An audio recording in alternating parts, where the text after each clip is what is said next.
كواتا فلا يستوي الإيمان والكفر، إيمان وكفر بباوري هرجز وكو يقوانيا، طاعة معصية وكو يقوانيا، أهلي بهشت أهلي دوزغ وكو يقنيا.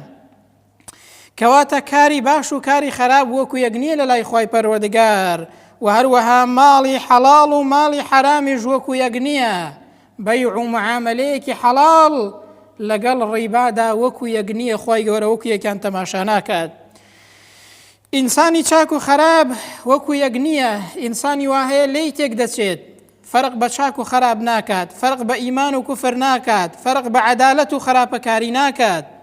خوای گەورە دەفەرمێ ئەفەمەن کانە مؤمینەن کەمەن کانە فاسیقەن، ئایا ئینسانێکی ئیمانداری ڕێک و پێک دەست بە دەست نوێژ ئەمین دادپەروەر وەکو ئینسانێکی گوناهبار و تاوانکار وایە؟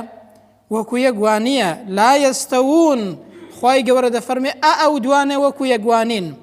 دەی ئەی موسڵمان کە تۆش خۆت بە موسڵمان دەزانی گوێ لە قورئان دەگری، کەواتە ئینسانی چاک و خراپ وەکو یەک تەماشا مەکە. ئەفەنەجعەل الموسلیمینە کەلموجرمین، خوای گەورە دەفەرمێ ئایا پێتان وایە ئێمە ئینسانی تاوانبار و گوناهبار وەکو ئینسانی موسڵمانی ڕێک و پێک دادەنین ویان یەک حیسابیان بۆ دەکەین؟ ما لەکم کەیفە تەحکومون. دەی ئەوە چیتانە ئەو بڕیاردانە؟ بەڕاستی بڕیاردانێکی زۆر خراپە. ئینسان وا بزانێت ئینسانێکی ئیماندار لەگەڵ ئینسانێکی تاوانبار و گوناهبار و خراپکار وەکو یەک وایە.